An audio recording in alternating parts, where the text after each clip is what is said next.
Nur, Nur, Nur, Nur, Nur, tisu, tisu.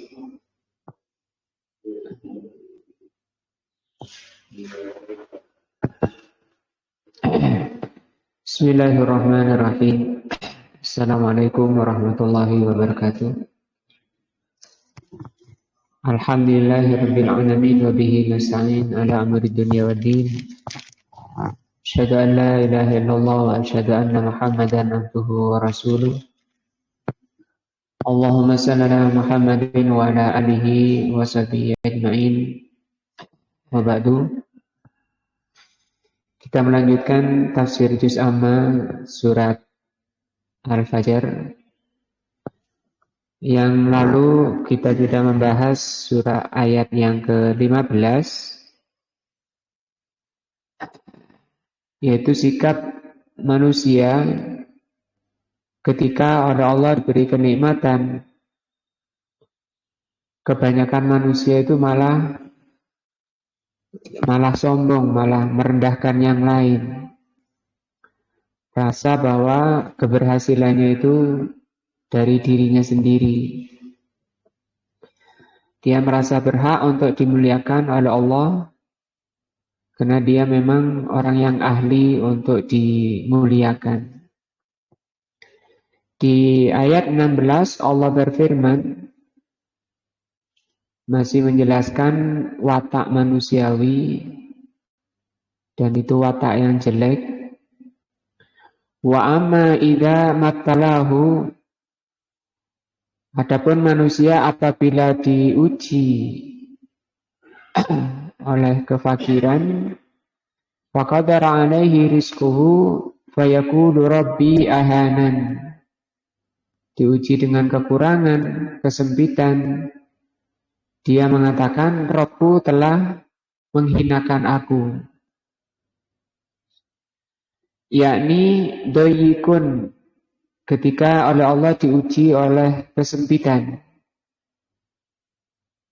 Alaihi rizku, yaitu sempit rizkinya. Bayakulu, dia mengatakan, Rabbi ahanan, Tuhanku telah menghinakanku. Yakni yaqulu, dia mengatakan, Innallaha ta'ala, sesungguhnya Allah ta'ala zalamani, telah menzalimi aku. Allah telah zalim pada diriku.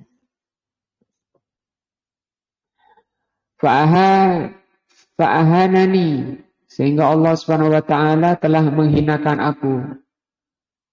Walam yarzuqni, Allah Subhanahu wa ta'ala tidak memberi rizki aku kama razaqa fulan, sebagaimana Allah telah memberi rizki fulan. Iri ya, ini sifat hasud juga ya. Dan ini masuk penyakit hati. Hasud itu orang yang memusuhi nikmat Allah. Tidak terima kepada nikmat Allah ketika oleh Allah dibagi-bagi kepada siapa yang Allah kehendaki. Walam yukrimni, Allah tidak memuliakan aku. Kama akrama fulan, Sebagaimana Allah memuliakan fulan. Ini juga kebodohan.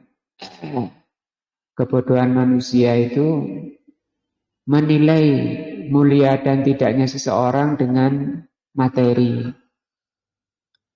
Kesuksesan dan keselamatan seseorang diukur dengan materi.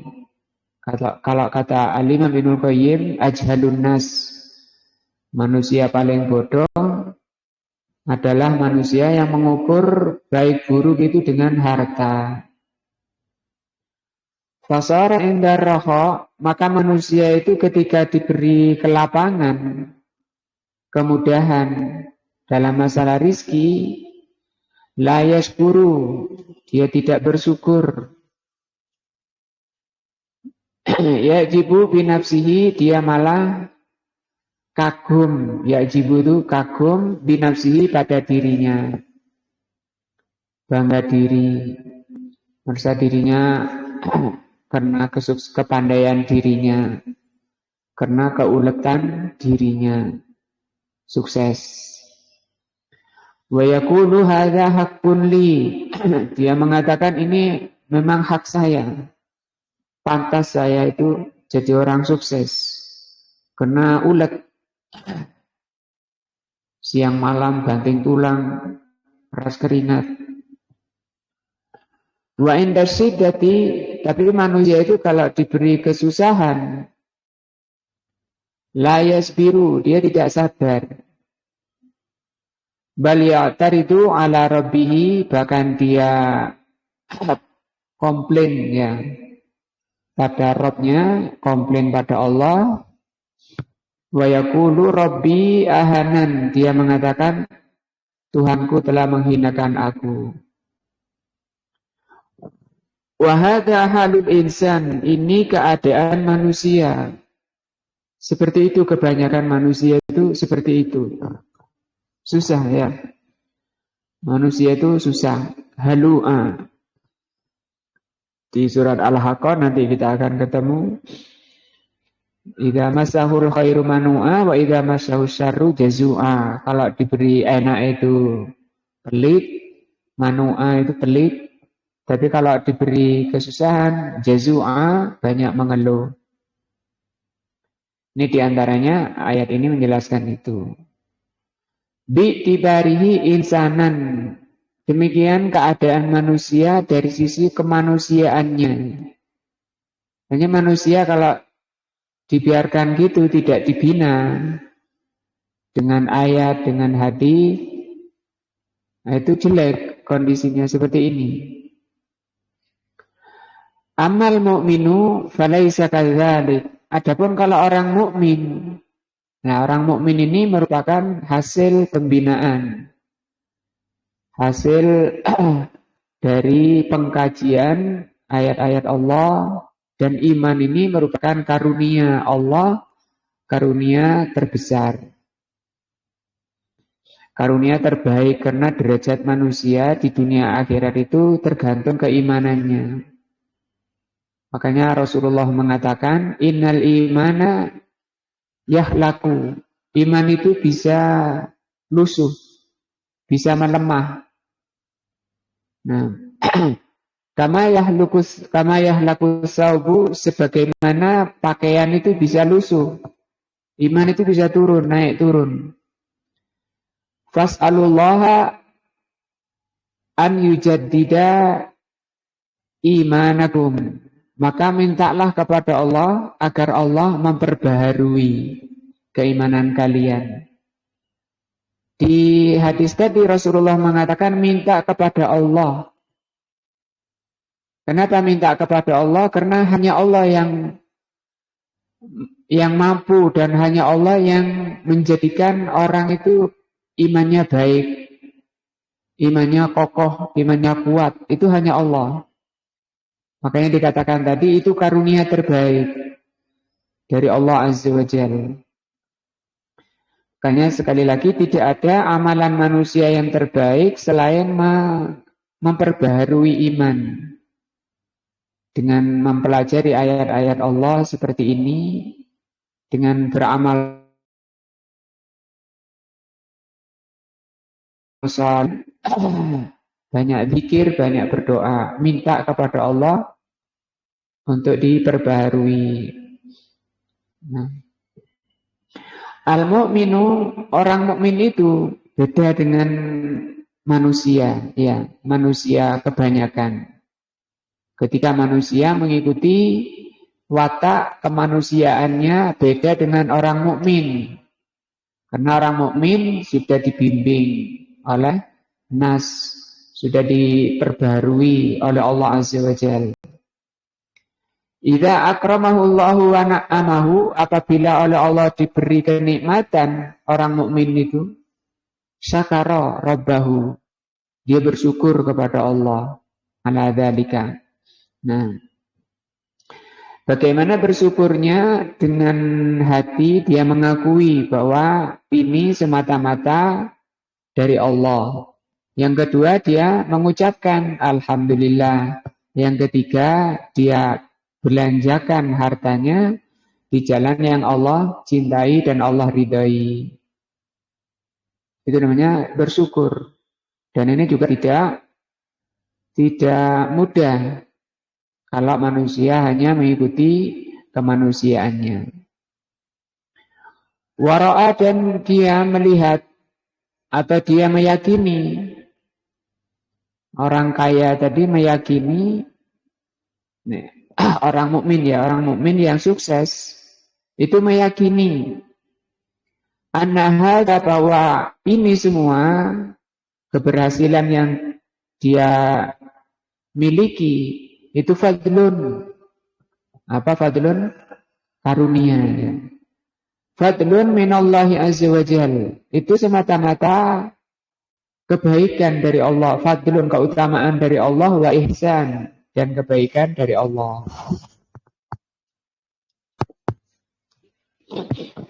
Nah, walaysa min babil ikram,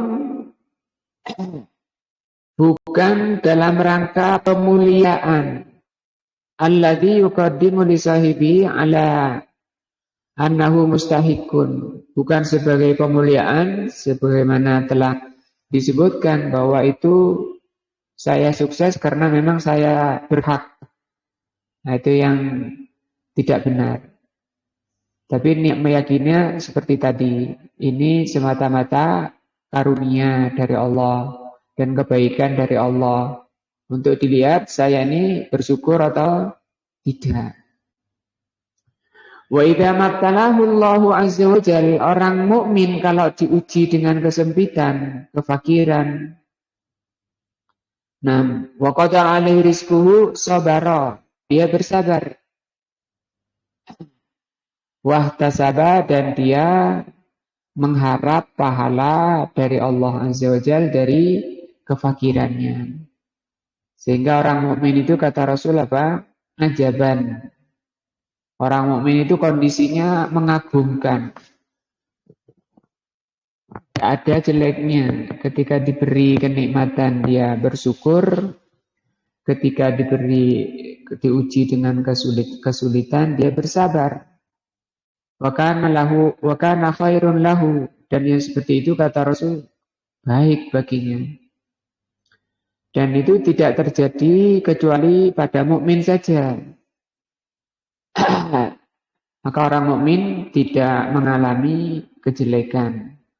Kondisi enak ya baik, kondisi tidak enak ya baik. Wa qala hadza bidambi. Ketika diuji orang mukmin itu dia mengatakan hadza bidambi.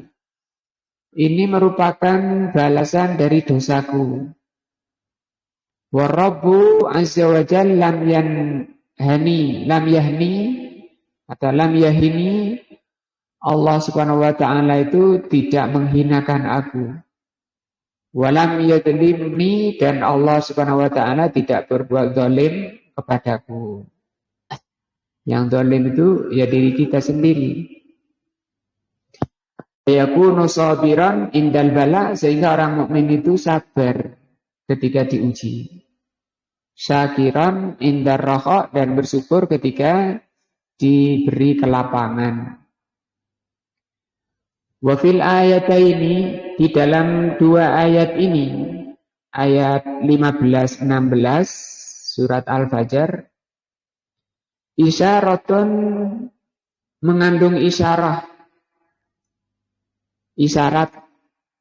ila annahu yajibu 'alal insan, mengisyaratkan atau membimbing wajib bagi setiap manusia itu an yatabassara, ya, an yatabassara. Untuk apa? Tabassur itu paham, mendalam ilmunya itu, didalami ilmunya, tidak gampang bersikap, tidak gerusa-gerusu. Fayaqulu masalan, kemudian dia bilang, limadza a'tallahul mal.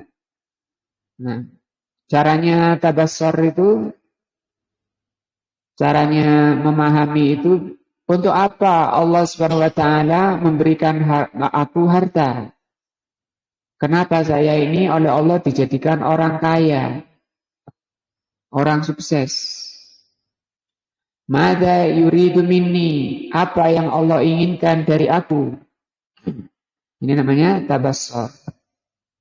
Nah, harus diteliti dirinya. Yuridu minni an askura. Allah Subhanahu wa taala menginginkan dari aku ini an askura, untuk bersyukur, agar bersyukur.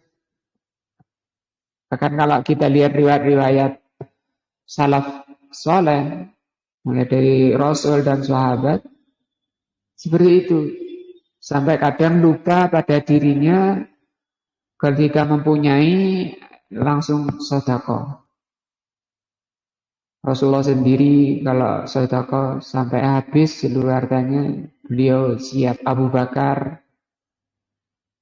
putri beliau Aisyah radhiyallahu an, ketika mendapat kiriman harta, habis waktunya untuk bagi-bagi, sampai diingatkan oleh budaknya, apa kita nggak beli daging? Wah, kamu telat mengingatkannya. Terlupakan urusan dirinya. Karena terlalu semangat di dalam untuk mendapat pahala sebanyak-banyaknya. Ini sikap yang benar dari orang kaya. Limadza ibtalanillahu bil fakri. Kemudian diteliti bagi orang yang miskin, orang fakir, kenapa Allah menguji aku dengan kefakiran? Bil marati, kenapa Allah menguji aku dengan berbagai penyakit? Wa ma asbaha dzalika, dan yang semisal dengan itu. Yuridu, maka dijawab, Allah menghendaki minni, Allah menghendaki dariku itu an asbira, agar aku ini itu bersabar. Jadi bersyukur dan bersabar, dua sifat mukmin yang sangat dipuji. Faliyakun muhasiban li nafsihi, maka hendaknya kalau orang miskin diuji dengan ketidakenaan, hendaknya dia muhasabah pada dirinya. Nah, dijadikan muhasabah, koreksi diri, banyak mengoreksi diri. Hatta la yakunu mithlu halil insani, sehingga tidak seperti keadaan manusia al-mabniyati alal jahli wa dzulmi, sehingga terhindar dari keadaan manusia yang membangun dirinya pada kebodohan dan kezaliman.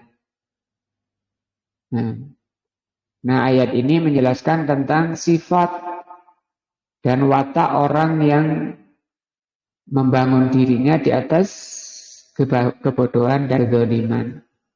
Diberi enak, diberi rezeki susah, diberi fakir ya juga nggak sabar. Walihada qala ta'ala, sehingga Allah mengatakan kalla. Kalla kalau diartikan apa? Sekali-kali tidak. yakni lam yu'tika, tidak seperti yang mereka yakini, yang diyakini oleh kebanyakan manusia. Yakni lam yu'tika ma'a'toka ikraman. Aku tidak memberi kamu dengan apa yang telah aku berikan kepadamu itu sebagai pemuliaan.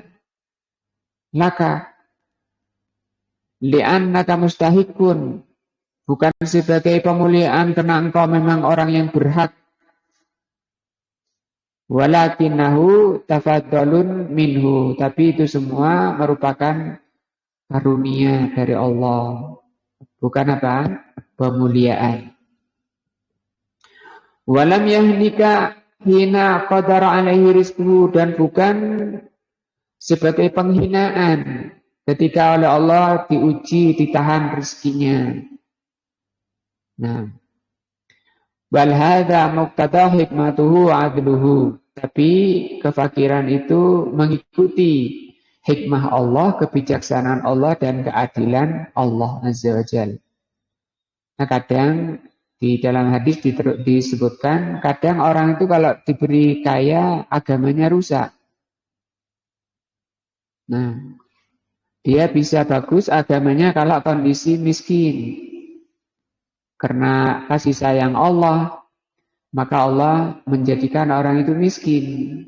Dan seterusnya, kadang orang itu ketika miskin, agamanya rusak.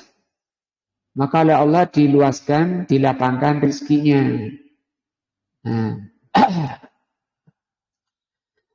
Summa qala ta'ala, kemudian Allah mengatakan di ayat 17, balla tukrimuna al-yatim. Ini kayaknya kembali lagi ke watak manusiawi yang membangun dirinya di atas kejahilan dan kedzaliman. Allah mengatakan bahkan kalian tidak memuliakan anak yatim. Ya. Ini kan sifat jelek. Watak manusia aslinya yang belum dibina dengan iman. Yakni antum, yakni kalian, idza akamakumullahu azza wa jal bin ni'ami, kalau diberi kelapangan rizki oleh Allah, la ta'tafuna 'alal mustahikin, kalian tidak menyalurkan rezeki itu pada yang berhak.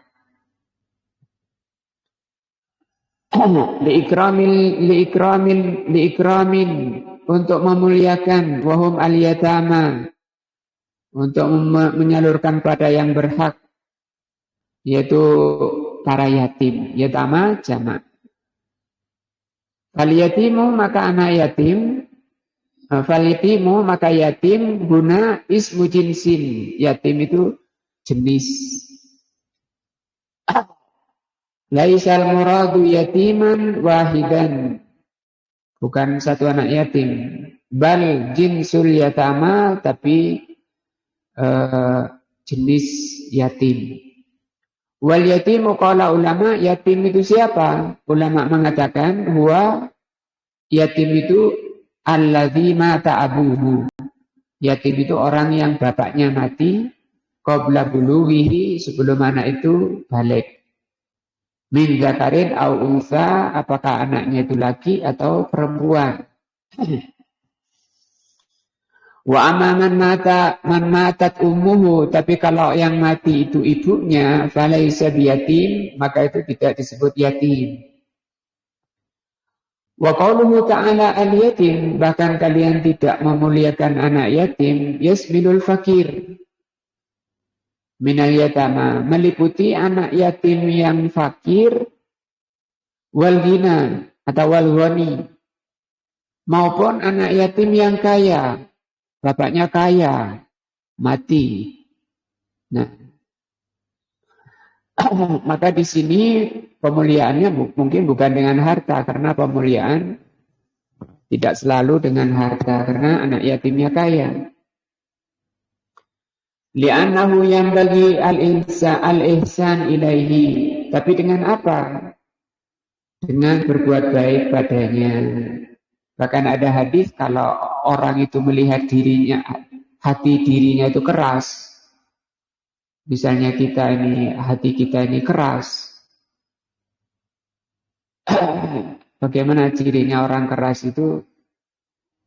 Sibuk dengan urusan dunia, terus itu hatinya keras. Jarang berzikir kepada Allah. Tidak ada kepedulian pada agama Allah. Itu hatinya keras.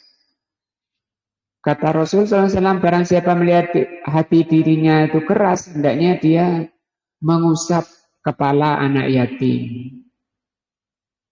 Itu manfaat bagi dirinya untuk meluluhkan, melunakkan hati dengan apa? Mengusap kepalanya anak yatim. Itu ada hadis dibawakan oleh Al-Imam Al-Bukhari di dalam kitab Adabul Mufrad.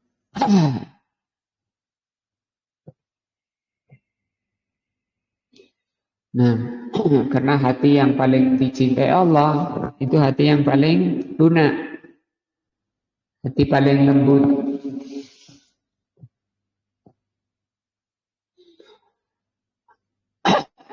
Wa ikramuhu, dan memuliakan, tidak menghinakan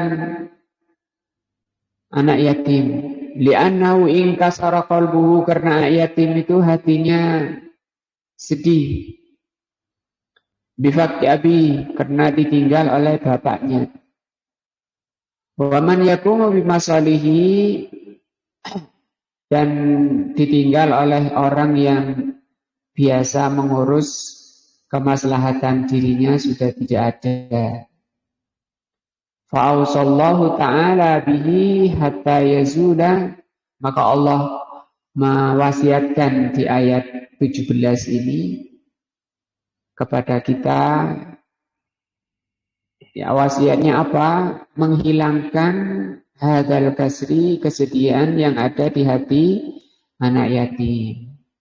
Alladzi asabahu, yang dialami anak yatim. Itu ayat 17. Nah. Wala tahaduna ala ta'amil miskin. Manusia dari sisi kemanusiaannya itu yang membangun dirinya di atas kejahilan dan kezaliman, walaupun dia sudah sukses, sudah kaya, tidak mendorong yang lain untuk memberi makan orang miskin. Mendorong yang lain tidak mau. Kenapa kok mendorong yang lain? Dirinya saja, menunjukkan dirinya saja sudah tidak mau, apalagi mendorong yang lain. Yakni la yahuddu. Kebanyakan manusia yang sudah sukses itu tidak mendorong atau tidak mengajak. Dukung ba'dha, satu dengan lainnya. Ala an yut'imal miskin, untuk memberi makan orang miskin. Banyak ayat yang menjelaskan seperti ini. Nanti kita akan lewati sekian ayat. Pentingnya apa? Memberi makan orang miskin. Membantu orang miskin. Dan orang miskin itu ada dua. Ada yang minta-minta, ada yang tidak. Kalau yang minta kita jelas, enak kita langsung beri karena dia minta. Yang nggak tahu ini yang lebih berhak dibantu justru yang nggak minta itu. Nah, itu juga mendorong kita untuk tabasur tadi. Tabasur itu kita tahu, mengerti kondisi dia walaupun diam itu kurang.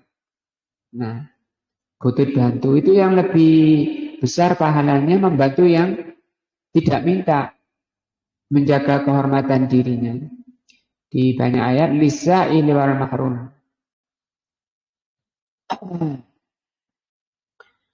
Wa idza kana la yahuddu ghairahu, kalau seseorang itu tidak mendorong lainnya, bahwa aidan la yaf'aluhu binafsihi, tentu dia juga tidak melakukan sendiri, dirinya tidak melakukan, apalagi mendorong yang lain. Ini sifat-sifat apa?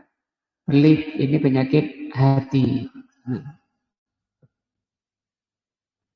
Fahuwa la yut'imul miskin, dia tidak memberi orang makan orang miskin, wala yahuddu ala ta'amil miskin, dan tidak mendorong, mengajak yang lain untuk memberi makan orang miskin. Wa fi hadza, maka di ayat ini, ayat 16, ayat 17, 18, isyaratun. Ayat ini membimbing kita ila annahu yang bagi lana, agar kita itu an-nukrimal aitam, memuliakan anak yatim, wa an yahudda ba'dana ba'da ala it'amil miskin, untuk memberi makan orang miskin.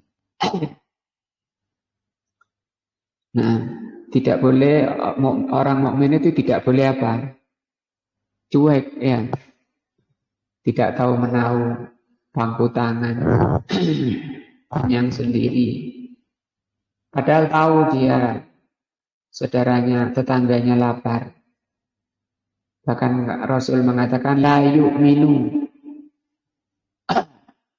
Tidak dikatakan beriman orang yang kenyang, sementara tetangganya lapar. Li'annahu fi hajatin, karena orang miskin itu kondisinya butuh. Wallahu ta'ala, dan Allah subhanahu wa ta'ala fi aunil abdi. Allah subhanahu wa ta'ala itu tergantung sejauh mana hamba itu menolong lainnya. Maka nal abdu fi auni akhi, selama hamba itu menolong saudaranya. Semakin kita banyak menolong saudara kita, semakin Allah itu menolong kita. Jadi pertolongan Allah tergantung dari pertolongan kita pada saudara kita. Ini kaidah ya. Wallahu ta'ala fi aunil abdi, maka nal abdu fi auni akhi. Nah, selanjutnya kata Allah, wa ta'kuluna turasa aklan lamma. Manusia itu dengan watak jeleknya itu makan at-turas. Nah, aklan lamma apa saja dimakan dari dari warisan. At-turasu di sini ma yarisullahul abda minal mal. Turas itu maknanya apa yang Allah wariskan pada hamba dari harta. Nah, sawa'un warasahu an mayyit, apakah itu warisan dari mayit, au ba'a washtara wa kasaba, atau hasil dagang, hasil jual beli.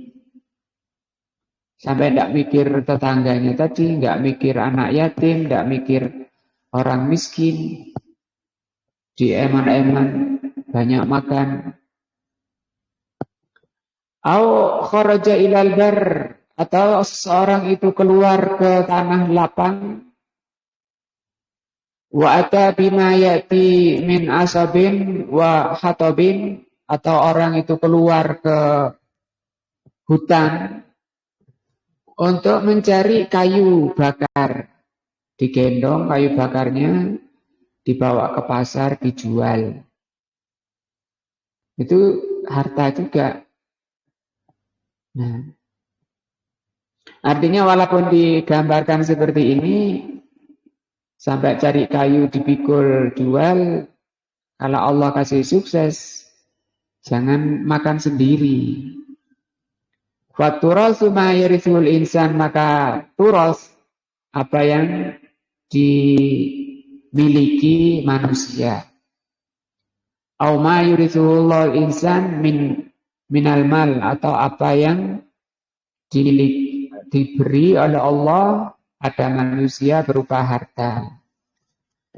Fa inna bani Adam ya'kulunahu aklan lamma. Manusia itu, bani Adam itu banyak makan, senang makan. Bahkan kebanyakan mati manusia itu karena makan. senangnya makan, perutnya gendut-gendut, ya, perutnya besar-besar. Itu karena makanan itu. Ada enggak sebab lain? Sebab lain? Enggak ada, itu karena makan. Coba baca hadis di Sama'ilul Muhammadiyah. Al-Imam At-Tirmidzi bawakan riwayat-riwayat hadis sahih. Hadis sahih. Rasulullah bukan hanya mencontohkan bagaimana mengambil makanan jarinya, tapi sampai ke cara duduknya. Duduknya Rasul sallallahu alaihi wasallam ketika mau makan, ketika makan, duduknya iftiros. Duduk iftiros. Nah, atau duduknya dengan mendirikan kedua kakinya di belakang itu. Beliau duduk di atas kedua kaki yang berdiri. Karena duduk yang seperti itu menggambarkan bahwa dia ini tidak akan makan banyak. Nanti salah keringinan, dia tidak menunjukkan dia tidak akan makan banyak. Di syarah hadisnya diterangkan seperti itu. Beda dengan orang yang bersila. Kalau orang bersila ketika makan, dia siap makan banyak. Sudah tolak-tolak sini, sana sini, kanan kiri ditolak semua, maunya dimasukkan seluruhnya ke perutnya. Dan itu sukses. Menjadikan duduk bersila itu diterangkan, itu kebanyakan penyebab orang itu perutnya gendut. Perutnya besar. Nah, juga di Bulughul Maram Al-Hafidz Ibnu Hajar membawakan hadis itu, bukan hadis yang tadi, tapi hadis lain mengatakan Rasul duding nunjuk dengan telunjuknya yang mulia ke perutnya orang yang pernah ada di kalangan sahabat yang perutnya mulai membesar, ditunjuk dengan telunjuknya. Laukana ghaira hadza, kata Rasul, kalau tidak seperti ini perutmu itu lakana khairan lak, itu lebih baik bagimu. Jadi manusia itu baik buruknya tidak diukur dengan makan. Tidak dipuji manusia karena banyak makan. Manusia dimuliakan oleh Allah, dipuji dengan banyak iman, banyak beribadah kepada Allah. Beda dengan hewan, sapi atau kambing, dipuji kalau banyak makan. Bahkan Al-Imam Al-Hafidz Ibnu Hajar, bukan Ibnu Hajar, Al-Hafidz Ibnu Rajab, dalam kitabnya Jami'ul Ulum wal Hikam, bawakan riwayat hadis-hadis sahih bahwa kebanyakan manusia mati itu karena makanan. Kalau kalian tanya kepada penghuni kubur, ma sababu mautika atau ma sababu ajalika, kalau kamu tanya kepada ahli kubur apa sebab kematianmu, mereka akan menjawab at-tuhom. Tuhom itu kenyang. Yaitu ketika manusia belum selesai proses pencernaan. Ketika kamu makan belum selesai tugas mencerna, kamu sudah masuki lagi perutnya. Syekh Utsaimin dalam Riyadhus Shalihin menjelaskan bahwa itu zalim pada dirinya sendiri. Kamu saja, kata beliau, dikasih pekerjaan, belum selesai satu pekerjaan, sudah diberi lagi. Ini belum selesai, ditumpui lagi pekerjaan. Ini belum selesai, ditumpui lagi. Sehingga kalian akan habis hartanya untuk ngurusi perutnya. Dimakan, setelah itu numpuk jadi penyakit, setelah itu beli obat untuk menetralisir perutnya tadi. Ngurusi penyakit yang ditimbulkan karena makanannya. Habis hartamu untuk beli obat. Coba kalau didata di rumah sakit, 99% orang yang kena penyakit dalam, ya penyakit dalam, penyebabnya karena pola makan yang tidak benar. Maka di sini nasihat dari Allah, wa ta'kuluna turas aklan lamma. Nah, banyak makan, senang harta. Mana senang harta? Di ayat berikutnya Allah mengatakan wa tuhibbunal mala hubban jamma. Dan kalian senang pada harta. Hubban jamma. Hubban jamma apa? Sewenangnya pol gitu ya. Nah, sampai ubun-ubunnya. Nah, ini kan kesalahan. Maksudnya nasihat dari Allah. Orang ini salah. Artinya karena kecintaannya yang sangat melalaikan akhiratnya. Selama tidak melalaikan akhiratnya, tidak apa-apa. Tidak apa-apa. Ai aziman. Di sini di tafsirnya beliau katakan azim. Azim apa? Besar, ya. Wa hadza huwa tabiatul insan. Inilah tabiat manusia. Ini baik apa buruk? Buruk ya, jelek. Nah, tabiat manusia itu jelek. Nah, harus kalau ingin selamat manusia itu harus dibina, memang harus dengan iman, dengan Al-Quran, As-Sunnah. Maka sekali lagi saya ulang-ulang bahwa tidak ada amalan terbaik bagi kita selain membenahi, menguatkan imannya, memperbaiki imannya, dibersihkan hatinya. Ini kan kondisi hatinya seperti ini. Dan ini penyakit hati yang harus dibersihkan dari diri kita. Allah berfirman apa? Qad aflaha man zakkaha, akan berbahagia, akan sukses. Siapa itu? Man zakkaha, orang yang mensucikan hatinya.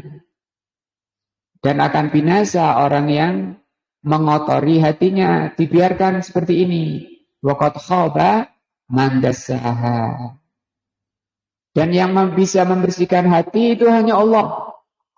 Maka diajari doa oleh Rasulullah SAW agar kita selalu meminta kepada Allah. Allahumma ati nafsi taqwaha.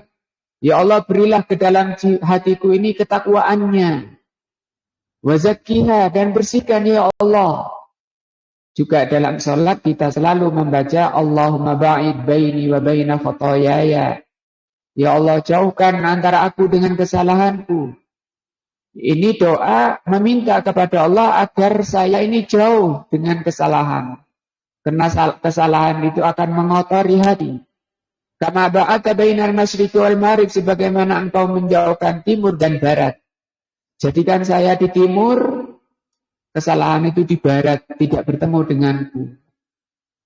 Allahumma nakini min khotoyaya, ya Allah, bersihkan kesalahan diriku yang sudah ada di dalam hatiku, bersihkan ya Allah. Allahumma nakini kama yunaqal saubul abyadu minad danas, sebagaimana pakaian dibersihkan dari kotorannya. Ini yang hati yang sudah kotor. Allahumma ghsilni, ya Allah, cucilah. Nah, cucilah. Ini cuci itu dosa yang telah berlalu, yang sudah dilakukan, yang sudah ada di dalam hati. Minta kepada Allah untuk dicucikan bil ma'i wasalji wal barad. Karena dosa itu akan menyebabkan panas, akan mengantarkan manusia ke neraka. Maka minta kepada Allah disucikan dengan yang menghilangkan kotoran panas tadi. Yaitu apa? Dengan air, es dan embun. Bil ma'i wasalji wal barad. Nah, ini tabiat manusia yang wajib diketahui oleh setiap manusia. Karena tabiat ini jelek dan berbahaya. Lakin al-imana lahu mu'assaratuhu qad yakunul insan bi imanihi la yahtamu bil mal. Tapi kalau manusia itu dibina dirinya, dibina, dihilangkan tabiat-tabiat jeleknya, maka dengan imannya itu manusia berubah. Dia tidak terlalu mementingkan harta. Pikirannya itu bukan harta dunia, harta dunia.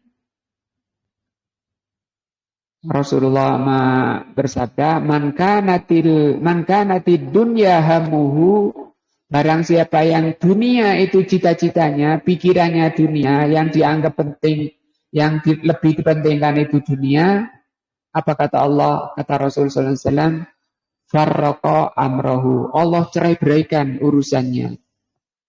Yang walaupun misalnya sehari dia rezekinya 50.000, tapi itu oleh Allah dibuat bercerai-berai. Yang 10 di timur, yang 10 di barat, yang 10 di utara, yang 10 di selatan, yang 10 di tengah. Itu. Dan Allah akan jadikan kefakiran rasa kurang itu baina yadai, baina ainai, di depan matanya. Kurang terus. Dan itu kata Rasul tidak menambah dari catatan rezekinya. Padahal tenaganya sudah habis, waktunya sudah habis ngurusi dunia. Beda dengan orang yang wa man kanat hammuhul akhirah. Barang siapa yang cita-citanya akhirat, Allah akan satukan perkaranya. Satu titik saja, 50.000. Sehingga banyak sisa waktu, banyak sisa tenaga untuk apa? Ibadah kepada Allah, menambah iman, menguatkan iman. Wa in ja'ahu syakarallahu alaihi. Kalau diberi harta, orang yang sudah beriman itu dia banyak bersyukur. Banyak dikeluarkan tadi membantu orang miskin, membantu anak yatim. Wa adda ma yajibu, dan dia tunaikan apa yang diwajibkan dari hartanya. Wa in dhahaba la yahtamu bihi, kalau hilang dia tidak susah, tidak sedih. Ini cirinya orang zuhud. Orang zuhud itu enggak sedih, enggak gembira dengan yang datang, tidak sedih dengan yang hilang. Itu orang zuhud. Nah, orang hilang hartanya nangis sedih berbulan-bulan. Nah, lakin tabiatul insan, tapi tabiat manusia min haitsu huwa, dari sisi tabiatnya, kama wasafallahu azza wa jal fi hatainil ayataini, sebagaimana Allah terangkan di dua ayat ini. Ayat 16-17 ya. Kemudian ayat ini meluruskan tabiat-tabiat kita dari tabiat jelek menjadi tabiat imaniyah ya. Tabiat yang sudah beraroma keimanan. Sehingga tabiat-tabiatnya bagus, dicintai oleh Allah, sehingga tidak berpengaruh. Miskin, kaya, tidak berpengaruh padanya. Wallahu a'lam bishawab. Subhanakallahumma bihamdika asyhadu an la ilaha illa anta astaghfiruka wa atubu ilaika. Wassalamualaikum warahmatullahi wabarakatuh.